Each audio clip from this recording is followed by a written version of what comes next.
It's Wednesday, it's March 11th. I'm Megan McKinney. This is Here First from IPR. Several parents of people with disabilities pleaded with lawmakers to reject a bill that would require the state to use private companies to manage most of Iowa's Medicaid system. Former Governor Terry Branstad took executive action to switch Medicaid to a managed care system in 2016. A bill passed by the Senate would prevent future governments from ending or reducing the use of managed care companies. Stacey Ring of Council Bluffs says her son relies on intellectual disability services through Medicaid. She says an MCO tried to cut his services in half when his needs haven't changed. We need an exit strategy for what is rapidly becoming a failed experiment. My son's life and the lives of thousands of other Iowa constituents are in your hands. Please do not betray their trust in you. Republicans on a House panel said the bill needs a lot of work, but they advanced it to continue the conversation. The Iowa House has passed a bill to bar mothers and infants without legal status from food assistance. IPR's Katerina Sostarek has more.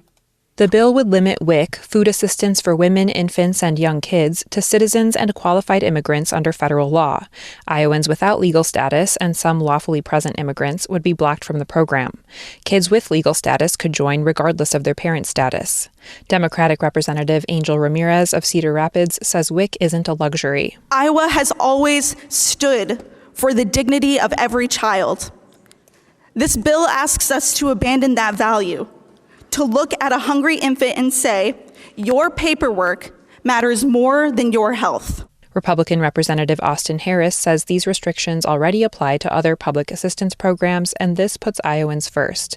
The bill would also expand Medicaid eligibility for employed people with disabilities. I'm Katerina Sostarek, IPR News. A Mahaska County supervisor used a racial slur to describe makeshift repair at a public meeting last week. The Oskaloosa Herald reports Steve Wanders was describing the HVAC system in a building owned by the county. Wanders reportedly said afterward he was not intentionally speaking in a derogatory way about any person or people and said it without a second thought. County Supervisor Chuck Webb said he didn't respond to what he heard because he didn't want to bring attention to it. The Herald reports Webb said no one has complained or mentioned the racist comment. A Northwest Iowa school district is taking action after complaints of bullying and harassments of students of color. IPR's Sheila Bremer reports. About 25% of students who attend MLC Floyd Valley in Orange City are minorities, and some say they face racism. Superintendent Mike Mulder says he's heard from concerned parents and citizens over the past several weeks and will do something about it. Ultimately, our goal is to ensure that our students, when they walk through our doors, feel safe, feel supported, and prepared for their success. Mulder plans for staff to undergo additional cultural and bias awareness training. Some of the complaints include students who are born in the U.S. being told to go back to their home countries, and a high schooler wearing a shirt that said Ice Ice Baby with a photo of President Trump. I'm Sheila Brummer, IPR News. It's not clear how Iowa will respond after Live Nation reached a tentative settlement with the U.S. Department of Justice. The antitrust lawsuit claims Live Nation monopolized the live entertainment industry through Ticketmaster. The settlement would allow competing promoters to sell up to half of amphitheater tickets and cap service fees at 15%. It also avoids breaking up Live Nation and Ticketmaster. A bipartisan group of 26 states says the deal doesn't go far enough. They plan to continue the antitrust lawsuit. Iowa is not listed among those states. Iowa was expected to accept the terms of the agreement, but the Des Moines Register reports the Iowa Attorney General's office says there is no agreement. The Iowa Attorney General's office has not yet responded to IPR's request for comment. Live Nation owns and operates one venue in Iowa, Vibrant Music Hall in Waukee. It also owns a controlling stake in Des Moines-based promoter First Fleet Concerts. It's Here First from IPR. I'm Megan McKinney. Did you do FFA in school? I did not. I was a band kid. There's a trend. More urban areas and cities are creating FFA chapters. We're going to hear why in just a moment. Stay with us. Welcome back. It's a Wednesday edition of Here First from IPR. I'm Megan McKinney. USDA data show agriculture employment grew 10% nationwide between 2010 and 2024. And that means potential jobs for people who grew up far from traditional agriculture. Chapters of FFA, what was once called Future Farmers of America, are becoming more common in urban schools. Here's Harvest Public Media contributor Katie Gravich. University City High School is in the center of the sprawl in and around the city of St. Louis, about as insulated as it could be from the wide swaths of farmland outside the city. Tucked in the back of the school, between the gymnasium and the swimming facility, is a shipping container dropped on school grounds last summer. Inside is a hydroponic farm, and students in the school's agriculture program are growing their first batches of lettuce, basil, and collards. You can grow all year round. You don't have to wait for certain seasons. That's Corey Bradley, the manager of this hydroponic farm and several others like it throughout the city. He says this farm can produce up to 3 acres of fresh produce for the neighborhood, all while teaching students every step of the farming process. There's not farms in the urban city, so by having a hydroponic farm in the middle of an urban community, it exposes more people, the youth, to agriculture. These University City students chartered their FFA chapter in January as the last step to earn state approval for their agriculture program.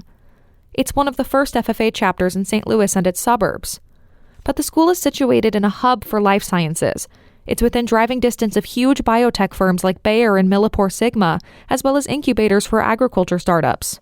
University City school officials see diverse career opportunities for their agriculture students. That's true in urban technology centers around the country, according to Christine White with the National FFA organization. When you think about agriculture holistically, from pre-research all the way to consumers, the food, ag, and natural resources value chain has opportunities for all students to engage in the industry. The national organization changed its name from Future Farmers of America to FFA back in 1988 in a bid to reach students in urban centers. Today, nearly a fifth of all FFA chapters are situated in urban and suburban areas. White says cities including Chicago and Philadelphia have strong FFA presence, and more cities are following suit. It's one of our growing and emerging areas. I think as you start to see suburban areas and urban areas becoming more, not prevalent, but they're seeing themselves as when you look at agriculture from the wider context, especially when you're looking at it from a food, natural resources, and in those areas. Arlington, Texas has a long history with FFA. The high school's chapter dates back to 1938.